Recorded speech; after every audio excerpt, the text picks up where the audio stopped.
Olá amigo, olá amiga que acompanha a TV Informe. Estamos ao vivo aqui no nosso Facebook para dar sequência à série de entrevistas com os candidatos a prefeito de Blumenau, devidamente homologados pelas convenções partidárias, para que esses tenham a oportunidade de expor suas ideias e mostrar as suas propostas para a cidade.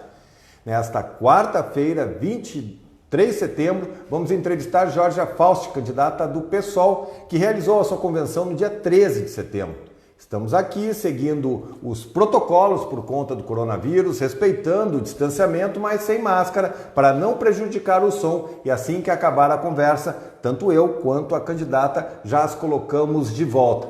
Será uma entrevista entre 35 e 40 minutos sobre conceitos, ideias e propostas, sempre tendo como eixo central o plano de governo, mas também assuntos pertinentes à política. Estamos ao vivo pelo nosso Facebook. Estaremos recebendo as mensagens de vocês, mas não vamos interagir com elas, ficando a cargo da candidata, se ela quiser analisá-las e respondê-las. Mas pedimos a você que nos acompanha para que curta e compartilhe para que essa mensagem chegue a mais pessoas possíveis. Candidata, obrigado pela sua presença. Vamos lá. Quais são suas credenciais para administrar a Prefeitura de Blumenau? Com quais argumentos você vai tentar convencer o eleitor que é a melhor opção para a cidade? Bom, Alexandre, eu sou pedagoga, sou professora efetiva do Estado aqui em Blumenau, e eu acho que isso por si só já seria um bom motivo por realmente eu vivenciar não só a questão relacionada às escolas, a parte da educação, que é uma grande chaga no Brasil como um todo, mas no meu dia a dia, no meu cotidiano, eu convivo também com outras chagas para além da educação. Sendo professora da rede pública, a gente tem contato com as crianças, com as situações de vulnerabilidade, com os problemas, com a falta de acesso, com fome, com conselho tutelar, tirando criança de casa, devolvendo criança de casa. Então, a minha vivência em sala de aula também me oportunizou esse contato com inúmeros problemas que nós temos em Blumenau. E claro, além disso, que eu considero a principal característica dentro da pergunta que você colocou, além disso tem a própria questão da minha militância. Eu venho aí de um longo histórico de movimento social, de vários movimentos sociais inclusive. Eu sou militante feminista há mais de 10 anos, sou presidenta de uma ONG que trabalha com acolhimento e a orientação de vítimas de violência doméstica e sexual. Então também tenho essa vivência de saber como funciona essa rede de apoio em Blumenau, que é muito deficiente. Além disso, como vegana, trabalhando com acolhimento de animais também, com a proteção de animais domésticos e não domésticos. Tenho também histórico nessa área e também posso ver como as políticas públicas falham no município em relação aos animais, o atendimento dado no CEPREAD, o hospital veterinário, enfim. Cicloativismo, também tem sido uma bandeira minha há muitos anos, priorizo a bicicleta como meio de transporte principal e vejo o caos que está na cidade em relação... Saiu do centro, você saiu daquela bolha ali, Alameda, Rua 15, e às vezes nem ali está muito bom. Você vai para qualquer bairro, você vê que não tem calçada, que não tem calçamento de qualidade, que não tem acessibilidade, tanto para as pessoas que estão de bicicleta, quanto para as pessoas que estão com carrinhos de bebê, pessoas que são cadeirantes, pessoas que estão com mobilidade reduzida. Nós temos hoje uma cidade que não é acessível, que não é uma cidade para os blumenauenses. E isso, nessas poucas militâncias, mas que eu considero muitas, eu já vejo a falta de acesso do cidadão blumenauense a serviços básicos nessas áreas. Se a gente for ampliar para todas as outras, que eu não tenho uma militância direta, mas tenho um contato indireto, os planos são muitos, talvez até ambiciosos, mas eu considero todos eles fazíveis. Candidata, vamos lá. Como é que a senhora analisa o perfil do blumenauense médio? A senhora entende que são conservadores, progressistas, preconceituosos, bem informados? Vira e mexe eu vejo a senhora dando umas cutucadas na rede social. Faz parte também do meu perfil dar umas cutucadas na rede social. Eu sou uma pessoa bastante opiniosa, eu tenho opinião sobre várias coisas e não me furto em dá-las quando penso ser necessário.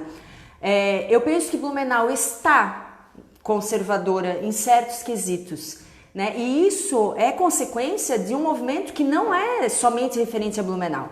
Eu falo de Blumenau porque eu sou blumenauense, várias gerações anteriores a mim já estão em Blumenau, então eu sou blumenauense raiz, amo a minha cidade, mas é um movimento mundial, né? Não é um problema pontual blumenauense. O mundo inteiro está sofrendo, eu considero sofrendo, uma onda de conservadorismo e uma tentativa de volta a um tradicionalismo que quiçá nunca existiu. É um saudosismo de uma época que talvez nunca houve, a época em que as famílias eram perfeitas, ou a época em que os casais não se separavam. Essa época nunca houve, é um pouco lenda, né, de um saudosismo que nunca existiu. Isso é uma tendência no mundo todo, né, mas geralmente quando eu me posiciono eu falo em relação a Blumenau, até por conta do resultado eleitoral de 2018. Né? Blumenau foi uma das cidades que teve uma das votações mais expressivas, né, do número de pessoas que escolheu apertar 17 nas urnas, foi 85%, eu acho, né, dos blumenauenses que foram votar, fizeram essa escolha extremamente retrógrada e conservadora em 2018, e isso me faz avaliar que Blumenau está conservadora. Mas Blumenau não foi sempre conservadora, né? Blumenau já teve governo de esquerda, e governos bem-sucedidos, inclusive de esquerda, na nossa avaliação. Então eu acho que é uma questão de momento, é uma onda mesmo, é o que a gente chama de onda, é influência no país inteiro, e em Blumenau de forma um pouquinho mais expressiva, comprovada pelas eleições. Pois é, a senhora citou a questão de 2018, nós estamos aí, né, praticamente 2 anos só. Essa onda a senhora passou, como é que a senhora vai se comunicar com esse eleitor que deu mais de 80% dos votos para o Bolsonaro? Bom, eu penso que muitas pessoas se arrependeram da escolha que fizeram. Com essas pessoas que a gente tenta também dialogar. Eu não acho que a gente vai conseguir convencer um bolsonarista convicto, por exemplo. Né? Até porque os nossos ideais de cidade, de país, os nossos ideais são muito diferentes dos ideais do bolsonarista convicto. Mas tem muita gente que votou por repúdio ao PT, por exemplo, por não achar que havia uma opção melhor e fez um voto crítico, né? E agora viu que talvez fez uma escolha não tão acertada. E é essa área cinza, que é muito grande em Blumenau, essa área cinza que a gente está disputando. Vamos falar um pouquinho sobre plano de governo. Vamos lá. Qual seria a prioridade das prioridades, né, com perdão da redundância? A senhora é eleita prefeita de Blumenau, a senhora diz assim, não, ó, essa aqui é a primeira coisa que eu quero atacar. No primeiro dia de mandato, a primeira coisa que nós vamos fazer é estabelecer paridade de gênero nos cargos de confiança e nas secretarias. Isso para mim é fundamental como mulher feminista e como mulher que defende a igualdade de gênero em todos os sentidos. Eu acho que já passou da hora de nós termos uma administração paritária também no município. Então essa é a nossa meta número 1. Seria lindo ver um governo realmente numa cidade em que a maioria das eleitoras são mulheres, são 52% dos eleitores blumenauenses são mulheres. É um absurdo que as mulheres não tenham uma participação mais ativa e mais expressiva nos espaços de poder e decisão. Com relação ao servidor público, de que forma a senhora pretende construir uma relação com a categoria? O servidor público sempre se considera bastante desvalorizados pelas administrações.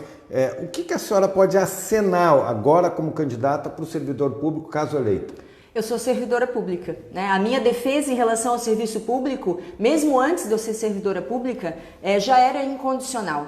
Então, com certeza isso vai se aprofundar num possível mandato, porque hoje, por exemplo, na minha categoria, professores, Blumenau é uma das cidades que pior paga os professores. O que não faz sentido nenhum, sendo que é uma cidade que arrecada o suficiente para poder valorizar mais os profissionais. Então eu vejo colegas de profissão minhas, por exemplo, preferindo ir trabalhar em Gaspar, ir trabalhar em Itajaí, ir trabalhar em outros municípios que nem têm o tamanho e a força de Blumenau, mas porque esses municípios valorizam mais a categoria. Ainda assim, Santa Catarina em geral não valoriza o suficiente, né? Você vê a diferença salarial entre estados, você vê que Santa Catarina não é um lugar muito bom para ser professor. Né? Mas, de modo geral, eu acho que esse é o principal problema hoje na administração pública, que é o fato de não valorizar os seus profissionais. Existe um discurso que, infelizmente, está colando muito na cabeça do eleitor, das pessoas em geral, que é essa ideia do funcionário público como em busca de mamata, né? A velha história de, quero mamar nas tetas do governo. Se você entrar no portal da transparência, você vai ver que muitos poucos de nós, de fato, estamos mamando em qualquer lugar que seja. O servidor público, de maneira geral, é extremamente trabalhador. Eu, como professora durante a pandemia, quase enlouqueci com a questão do ensino remoto. Você sabe, seus filhos estão em escola pública, então você sabe o trabalho que os professores estão fazendo. tenho que tirar o chapéu para os professores e para tudo que eles estão sofrendo. Me pergunto as consequências que nós teremos no futuro em relação à saúde mental desses profissionais, porque o impacto da pandemia é impossível de ser mensurado em relação a tudo que os professores passaram, não só os professores, né, mas para ficar pertinente à tua pergunta, os profissionais da saúde também, né, do município, os profissionais da assistência social, todas essas pessoas estão na linha de frente, estão sofrendo as consequências diretas da pandemia esse ano, não estão tendo apoio suficiente para todas as demandas que todas essas categorias têm, né? Principalmente quem está ali na área da saúde, né? Está ali realmente batendo de frente com a possibilidade de contaminação, com o risco de morte, né? E essas pessoas estão sem uma rede de apoio, sem uma valorização adequada. Então, um plano de carreira, por exemplo, decente e que funcione seria prioridade, né? E, claro, o concurso público para a efetivação de vários serviços que hoje, por exemplo, são terceirizados, ou para os cargos que estão vagos e que continuam sendo contratados ACTs. Né? Eu acho que alguns anos atrás até saiu uma decisão judicial porque a prefeitura extrapolou o limite de professores temporários na rede de ensino. Por que não se faz um concurso, sabe? Todo mundo sabe que, com todo o respeito e o valoroso trabalho que os ACTs hoje salvam a educação blumenauense, mas a gente precisa de professores efetivos, professores que tenham continuidade no seu trabalho, que comecem e concluam um ano letivo, que deem continuidade no ano seguinte, que sejam capacitados, que tenham acesso a essas capacitações. E isso enquanto o profissional está nessa condição precária de profissional temporário, a gente nunca vai atingir educação de qualidade, nem saúde de qualidade, nem nenhuma das áreas de serviço público. Né? Porque são contratos temporários que são renovados e você não tem essa segurança, esses profissionais não têm direito, não temos mais FGTS, os ACTs, né? Não temos mais FGTS nem nenhuma garantia e isso... Tem gente que se aposenta como ACT, tu sabe que isso acontece, né? Porque nunca houve concurso suficiente para prover essas vagas. Então isso também é um problema que precisa ser resolvido em todo o setor público. Ainda na área de educação, como tentar minimizar ou até eliminar um problema histórico que é a falta de vagas nas creches, no Centro de Educação Infantil do município? Qual é a sua proposta para tentar? Se fala aí, a prefeitura se fala em 1.700 pessoas na fila, tem outros dados que apontam quase 3.000, é uma situação que tende a piorar a partir do ano que vem, porque muita gente está migrando da estrutura privada para a pública. Como equacionar isso? Bom, a gente nunca vai ter noção exata de quantas crianças estariam na fila, porque muitas crianças nem entram na fila porque já sabem que não vão ser chamadas nunca. Né? A garantia de vaga é só a partir dos 4 anos e olhe lá. A educação infantil ela é um direito da mãe e da criança. Né? A partir dos 4 meses de idade precisa ser garantido. A criança, porque eu sou uma defensora da educação infantil como direito da criança, isso é uma coisa que poucas pessoas falam. Geralmente se fala mais, as mães têm que voltar para trabalhar, precisa ter um lugar para deixar os filhos, tem que voltar para trabalhar. Sim, verdade. Mas também é um direito da criança. A educação infantil é qualificada, oferece estímulo, existe um planejamento pedagógico por trás do que é feito, mesmo com os bebês menores. Né? Eu, como pedagoga, posso afirmar isso, então não é depósito de criança. É bom para a criança estar num ambiente diferente, socializando com tanto objetos diferentes quanto amiguinhos diferentes. Então, a educação infantil ela é um direito da criança e também é um direito das mulheres, um direito das mães para que elas possam viver, né? Trabalhar, serem seres humanos normais. Então, e esses direitos básicos, tanto da criança quanto das mães, não são respeitados no município de Blumenau, com essa fila infinita que nenhum governo até hoje, não é nem que não deu conta de solucionar, não teve vontade política para solucionar. Porque o que seria a solução ideal e o que é o nosso projeto, que está no nosso plano de governo? Creches precisam ser construídas. Nós do PSOL somos contrários a parcerias público-privada, nós não achamos que a prefeitura tem que repassar dinheiro para ONGs ou comprar vagas em escolas privadas, porque a função da educação, a responsabilidade de prover educação é do poder público. As creches têm que ser públicas sem fins lucrativos. Né? No caso, as creches públicas não têm fins lucrativos, diferente de algumas ONGs ou de algumas escolinhas particulares. Outra questão importante, as escolas precisam prezar por um projeto político-pedagógico, por um currículo e por uma qualidade de ensino, principalmente laica, o que não acontece na maior parte, né, para não ser injusta, na maior parte das ONGs e das escolinhas particulares. Eu chamo escolinha, talvez até algumas pessoas considerem pejorativo, mas eu me acostumei a falar assim. Alguns centros de educação infantil, né? Então, apenas uma educação estatal pode realmente dar conta de oferecer educação para a diversidade do público blumenauense. Quantas unidades a senhora pretende construir nesse seu modelo aí para dar conta disso? E lembrando que não é só a construção dos prédios físicos, também é contratar professor, contratar gente para trabalhar e tal.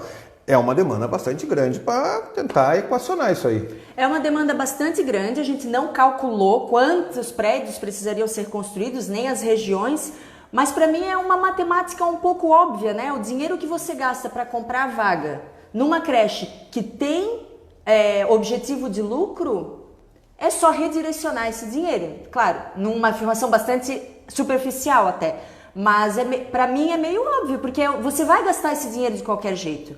Se ao invés de gastar investindo numa parceria público-privada, você gasta no que a gente já tem, ampliando os centros de educação que a gente já tem, ou construindo novos onde houver necessidade pelo território, é meio que trocar 6 por meia dúzia, com o benefício de ser um ensino de mais qualidade, com professores mais bem remunerados, porque especialmente na educação infantil, o que nós temos, na maior parte dos casos, nas ONGs e nas creches particulares, nós temos professores que não são formados ainda, são contratados estagiários, né, que ganham muito menos do que um professor efetivo no município.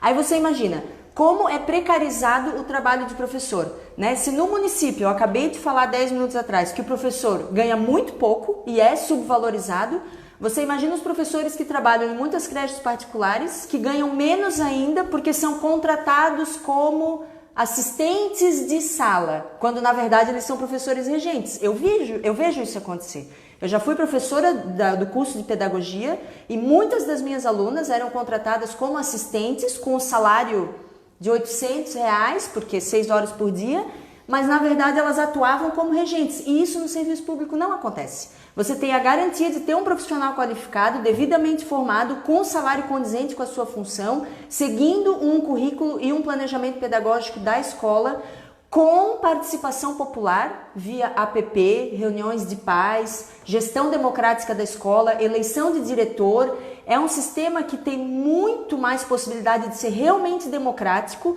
com os pais dentro da escola, vendo o que está acontecendo, contribuindo com a escola, do que comprar um serviço de uma creche particular. Por conta da sua formação, caso eleita prefeita, a senhora pretende mexer no modelo pedagógico do ensino aqui em Blumenau? Lembrando que já tivemos uma experiência aí na gestão petista, que foi uma experiência que foi um tanto quanto traumatizante. Foi. Muita gente reclamou daquela experiência, né? Eu não sei se foi exatamente tão negativa assim. Eu era um pouco jovem naquela época, eu não tenho a memória muito afiada para isso. Não precisa me jogar isso na cara, mas tudo bem, vamos lá. Então, a princípio, eu tenho estado muito satisfeita com o que tem sido feito no município de Blumenau. Você sabe, eu trabalhei ano passado no município, agora eu sou funcionária do Estado. Trabalhei na escola onde seus filhos estudam, na Adelaide Star, que é uma escola que eu considero modelo em questões de inclusão, em questões de qualificação dos professores, em questão de planejamento, enfim. É uma escola que eu tenho muito carinho, um dia eu volto. Quando a prefeitura fizer um concurso público, eu volto. Mas nesse sentido mais drástico dessa mudança que já foi feita em Blumenau e que você falou que foi meio traumática, não está nos nossos planos, mas certamente o que está no nosso plano de governo é garantir que o ensino seja realmente inclusivo em todos os sentidos. Então, todo aquele debate que houve sobre ideologia de gênero no Plano Municipal de Educação, a gente quer descartar, a gente quer que isso seja página virada. Se você sair hoje para perguntar na rua para qualquer pessoa o que nós precisamos fazer hoje para acabar com a violência contra a mulher, todo mundo vai responder educação. Ao mesmo tempo, as pessoas são contra os professores falarem sobre questões de gênero em sala de aula. Então as pessoas precisam desapegar desse discurso midiático da ideologia de gênero e pensar que a única forma que a gente tem de combater o preconceito, a desigualdade, o bullying, enfim, de maneira geral, é falando sobre isso desde jovens às crianças. Falando sobre papéis sociais de homens e de mulheres, de direitos iguais, de que o lugar de mulher é onde ela... As velhas frases de efeito, né? De que o lugar de mulher é onde ela quiser, de que não é a diferença da cor da pele que vai fazer uma pessoa melhor ou pior. Isso é tema de escola, não é tema íntimo do privado da família. Isso é tema para ser debatido na escola, porque são direitos sociais de grupos inteiros. E que a gente não pode delegar para as famílias. Claro que a família tem o seu papel de também ter essas conversas em casa, mas na falta dessas conversas, que também é o que acontece, principalmente nas relações de gênero, é papel da escola suprir isso. A gente não pode esquecer da função social da escola. A função social da escola não é apenas ensinar o ensino técnico, educação bancária, mercado de trabalho.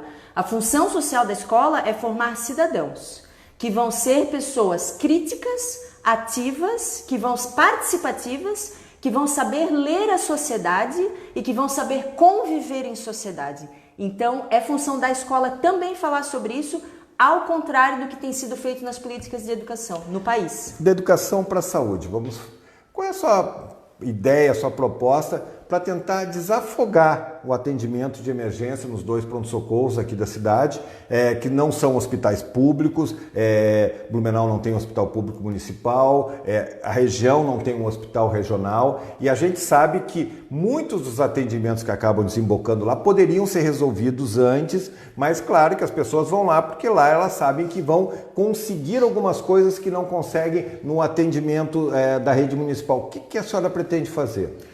Bom, eu uso o Sistema Único de Saúde, também sou defensora incondicional do nosso SUS, certamente já foi dito que o SUS é um modelo de educação pública para o mundo.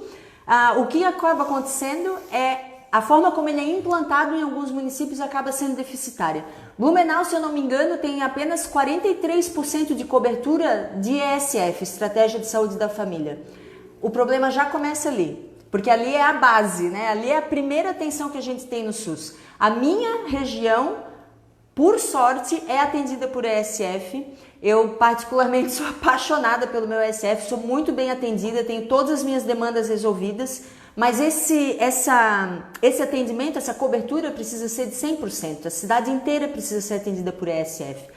No ESF, com a equipe de atenção básica ali, que é a médica, eu digo médica porque geralmente são mulheres que fazem medicina da família, né? A médica da família, a enfermeira, né? O ESF eu acho que também tem assistente social. Essa equipe primária que faz esse acompanhamento dia a dia com as famílias, faz o que é o grande objetivo do SUS, que é investir e ter muito maior atendimento na prevenção do que na cura. Quando você é atendido por ESF, você faz suas consultas de rotina, você faz os seus exames de rotina, quando tem criança principalmente, mais ainda por causa da questão das vacinas, quando você é mulher por causa do exame preventivo do câncer, e você tem esse acompanhamento e você tem a visita domiciliar, que isso é a chave da estratégia de saúde da família. São os agentes de saúde comunitários, excelentes profissionais, que estão ali no dia a dia das famílias mesmo, fazem as visitas, perguntam se está tudo bem, se está precisando de alguma coisa, se quer agendar uma consulta.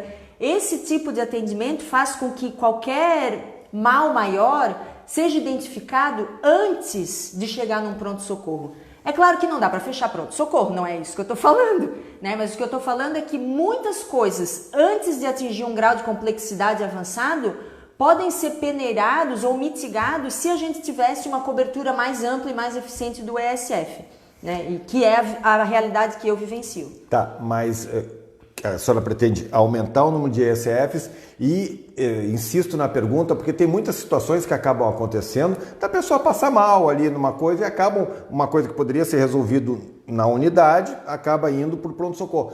A senhora pensa, por exemplo, em UPA, colocar equipamento em ambulatório? Como é que a senhora pensa? Eu sou tão entusiasta do ESF que eu me empolguei para falar e eu gosto muito mesmo. Mas também consta no nosso plano de governo colocar as UPAs em Blumenau, porque isso é de extrema urgência e eu não entendo por que ainda não existe, né? Isso está no SUS, está no plano do SUS, do projeto estratégico do SUS, que sejam implantadas as UPAs, e Blumenau ainda não tem. Então, esse também seria uma das prioridades para a área de saúde. O que a gente não conseguir lidar? Prevenindo, né? E isso não só com os ESFs, saúde propriamente dita, mas quando a gente fala de prevenção, isso é muito mais amplo, né? A gente está falando de alimentação saudável, a gente está falando de soberania alimentar, a gente está falando de horta comunitária, de alimentos sem agrotóxicos, alimentos orgânicos, de esportes e lazer, praças, parques, tudo isso é que faz parte da teia do que é necessário para você ter uma vida saudável e prevenir.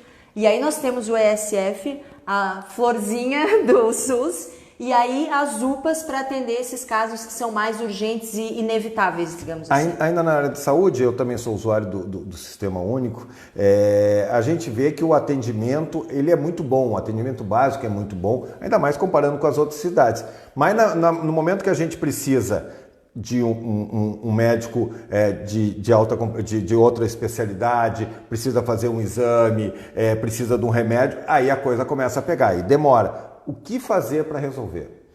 Precisa ser ampliado os atendimentos e o número de profissionais nas policlínicas, na nossa policlínica, por exemplo. A fila de exames é absurda, então também é preciso fazer toda essa adequação do sistema de regulação, né, para que haja um jeito mais eficiente de se direcionar as pessoas. Para dar um exemplo pessoal, eu não fiz o último ultrassom na minha gestação, nunca chegou a minha vez. E é um ultrassom fundamental, porque é o último, ali na beirada, né, das 38 semanas eu tinha que ter feito o último ultrassom e não foi feito. A Olivia nasceu com 40 semanas, foi o tempo normal, sem ter feito esse último ultrassom. Isso não pode acontecer, né, e que seja feito uma ampliação desse serviço, desse atendimento. Eu estou esperando consulta para o dermatologista, acho que faz uns 2 anos, porque eu tenho muitas pintas, volta e meia eu preciso tirar uma ou outra por risco de câncer. Faz uns 2 anos que eu não consigo fazer essa vistoria das minhas pintas. Não culpo o SUS, e esse é um grande erro das pessoas, né? As pessoas acham, dizem, o SUS não funciona, tem que privatizar a saúde, vamos dar vouchers, né? Vouchers para plano de saúde, para consulta. Quase todo final de semana passa um moço na minha casa vendendo um desses planos de saúde mais populares, e eu digo, não moço, eu amo o SUS, e ele fica tipo, como assim? E as pessoas falham em pensar que o problema não é o SUS, nem na sua concepção e nem no seu planejamento. O problema está na sua aplicação, onde que os recursos estão sendo alocados e como isso está sendo organizado. E às vezes tem coisas tão simples. Por exemplo, o meu prontuário, por que ele não está no pronto? Que é o sistema ali, né? Não tem. E às vezes é uma empresa, um especialista em software que consegue agilizar um aplicativo para que você tenha acesso a todo o prontuário do paciente assim que ele chega na unidade, né? Ou que você possa fazer esse contato mais constante, né? No caso de uma enfermidade maior. Tem coisas que não são tão complicadas assim de fazer, mas precisa alguém pensar, ter a vontade política e priorizar esse tipo de atendimento. Candidata, muito se fala aí que por conta da pandemia, um dos grandes desafios é a recuperação econômica, como reativar, fazer a economia se movimentar depois. Qual deve ser o papel da prefeitura? Lembrando que a própria prefeitura também, né, teve um aumento dos investimentos, uma queda brutal de arrecadação. A senhora prefeita, como é que a senhora pretende agir para alavancar essa ferramenta de desenvolvimento econômico, lembrando também das limitações da prefeitura com relação à geração de empregos, esse tipo de coisa? A gente está bastante consciente em relação à grande crise que virá pós-pandemia, né? E crise em todos os sentidos, não só econômica, crise de saúde, como eu falei antes, em relação aos professores, às crianças, saúde mental. Nós vamos ter um ano de 2021 muito complexo para lidar em todos os sentidos possíveis. A catástrofe geracional que vai ser em relação às crianças, o que fazer com esse ano que muitas delas praticamente perderam. Mas a princípio a primeira solução, basicamente, que a gente pensa seria fazer uma limpa no que já está sendo gasto, né? Então a gente tem aí, por exemplo, uma certa alocação de dinheiro em áreas que a gente pensa que não seriam prioritárias ou que não deveriam ser. Por exemplo, as parcerias público-privadas, né, que eu já falei antes. Por exemplo, isenções fiscais, né, para gente que não precisa. né? Por exemplo, por que que o prédio da CIB tem isenção fiscal? Eles não precisam de dinheiro, entende? De 800 mil, não sei, é um valor bem exorbitante, né? Por que que tem tanta subvenção para a ONG em Blumenau? E a isenção fiscal é uma coisa que não está no portal da transparência. O cidadão nem pode saber quem é que está recebendo isenção fiscal no município. A gente tem uma ideia, faz uma pesquisa, procura lá nos labirintos dos sites da prefeitura, pede ajuda para os universitários, né? Onde estão as isenções fiscais. O valor é muito alto e são coisas que muitas vezes são feitas à canetada, sem consulta, sem autorização do parlamento, né, da Câmara de Vereadores, e muitas vezes por vínculos de amizade ou por coisas que não trazem retorno para o município de Blumenau.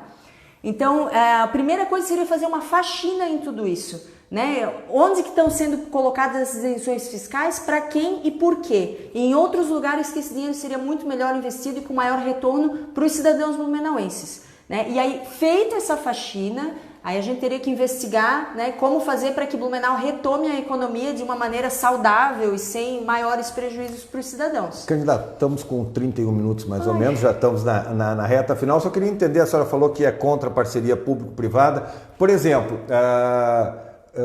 mercado público, o espaço do Frozen, o Museu da Cerveja de Blumenau, essa praça que vai ser construída ali na frente da prefeitura.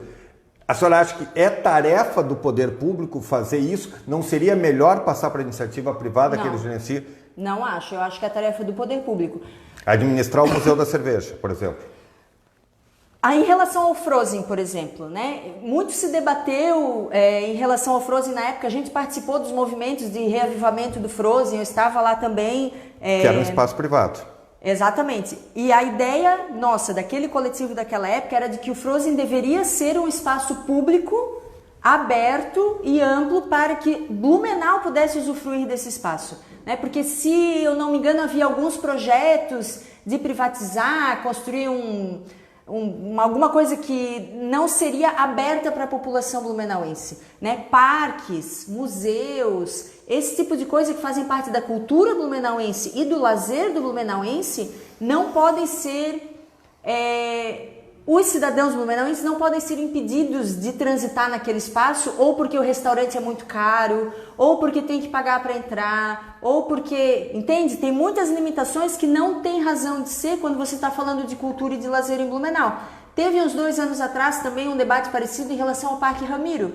A gente também estava à frente do movimento para tentar impedir esse tipo de negociação, porque queriam terceirizar algumas partes do parque, fazer algumas...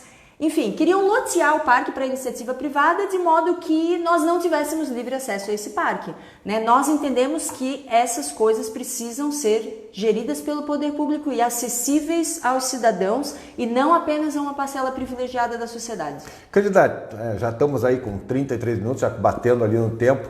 Mobilidade urbana, caso a senhora seja eleita, o que a senhora pensa em fazer? A senhora tem alguma obra na cabeça, tem alguma proposta, algum plano para tentar minimizar esse problema que é de Blumenau, é de toda a cidade, tem muito carro, transporte coletivo ineficiente. O que a senhora pensa?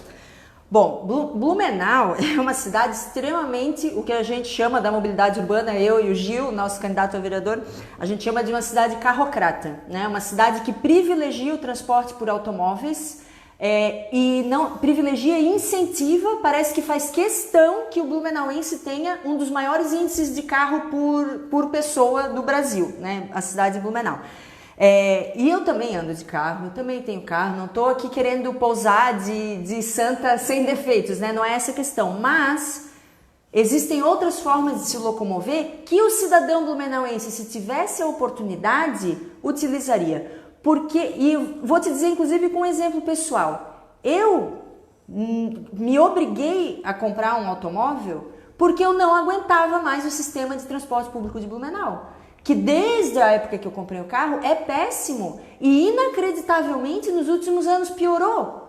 Eu não consigo entender uma cidade que tem um trânsito tão caótico, tão complexo, ao invés de priorizar o investimento no transporte coletivo, consegue piorar o transporte coletivo, obrigando os cidadãos a comprar um carro. Eu tive o privilégio de ter condições de comprar um carro, mas o trabalhador blumenauense em geral não tem esse privilégio, né? Então nós temos que pensar nessas pessoas. O transporte coletivo É um preço absurdo, o valor da passagem é quase inacreditável que as pessoas tenham que pagar esse valor todo, muitas vezes pai, mãe, filhos, para ir no centro no sábado, gastar R$50 só em ônibus, né? O pessoal, de maneira geral, advoga sempre por tarifa zero, está no nosso plano de governo fazer uma transição progressiva para a tarifa zero, é possível, muitas cidades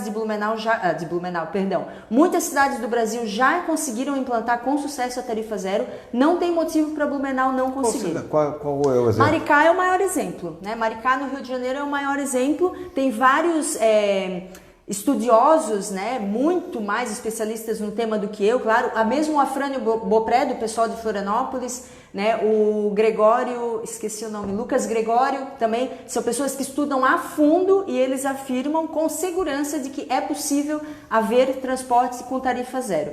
Para além do transporte coletivo, a gente tem a própria questão de valorizar outras formas de transporte, inclusive a bicicleta. Muitas pessoas falam, Blumenau é impossível para bicicleta porque tem muito morro. De fato, se eu morasse lá nos Alpes da escola agrícola, onde a minha mãe mora, talvez eu não usaria tanto a bicicleta. Mas a sua região aqui, por exemplo, né, na Fortaleza, a minha região lá no Tribés, para eu ir até o centro, até a universidade, né, até a escola da minha filha, é um trajeto muito simples de se fazer de bicicleta e saudável, né? Então, só que o que dificulta? A maioria das pessoas que fala comigo diz que não usa bicicleta. Por quê? Porque tem medo. Porque o trânsito de Blumenau é extremamente violento, porque nós não temos ciclovia, não temos ciclofaixa. O motorista blumenauense mediano, em geral, é extremamente violento com os ciclistas.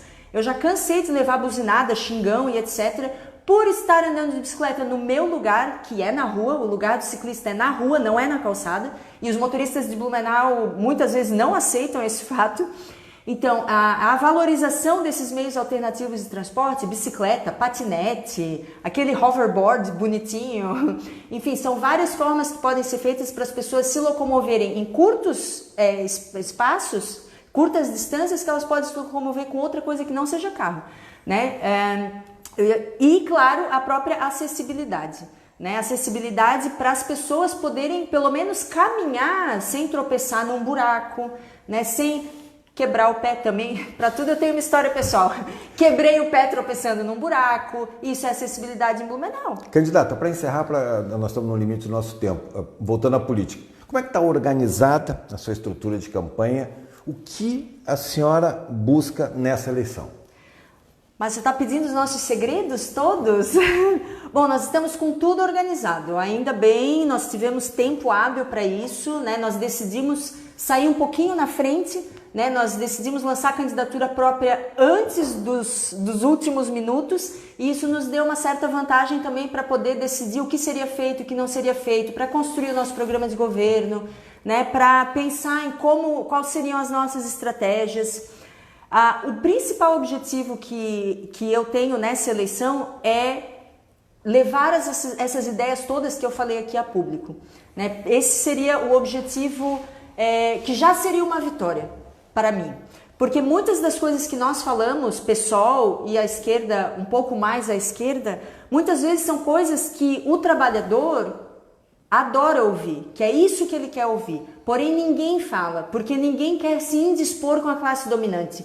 Então sempre se procura esse discurso fazendo de conta que está no centro, né? Nós somos da paz, nós não queremos brigar com ninguém, vamos nos unir. Não é assim que funciona, você precisa se posicionar. Ou você está trabalhando para quem é a elite e para quem manda, ou você está trabalhando para o trabalhador, né? E para as classes oprimidas. Nós não temos vergonha de deixar clara a nossa posição. Nós do PSOL, no Brasil inteiro, historicamente, sempre estivemos ao lado dos trabalhadores. Inclusive, o PSOL foi fundado quando os nossos parlamentares foram expulsos do PT por serem contra a reforma da Previdência, lá atrás. Então, já naquela época, estando ao lado dos direitos dos trabalhadores, foi que o pessoal surgiu. E de 15 anos para cá, nada mudou. Nós continuamos sem ter nenhuma vergonha de dizer quem nós estamos defendendo. Georgia Fausti, candidata do PSOL à Prefeitura de Blumenau, obrigado pela deferência com o informe, boa sorte nessa empreitada. Assim terminamos a 11ª entrevista com os candidatos a prefeito de Blumenau. Nesta quinta-feira fazemos o fechamento com o candidato Jairo dos Santos do PRTB. Lembrando que essa entrevista já está na capa do site, fica no nosso Facebook, vai estar no YouTube, vai estar no Instagram. Passa lá, se você não viu ela toda, confira lá. Um grande abraço, obrigado pela audiência, até a próxima. Tchau.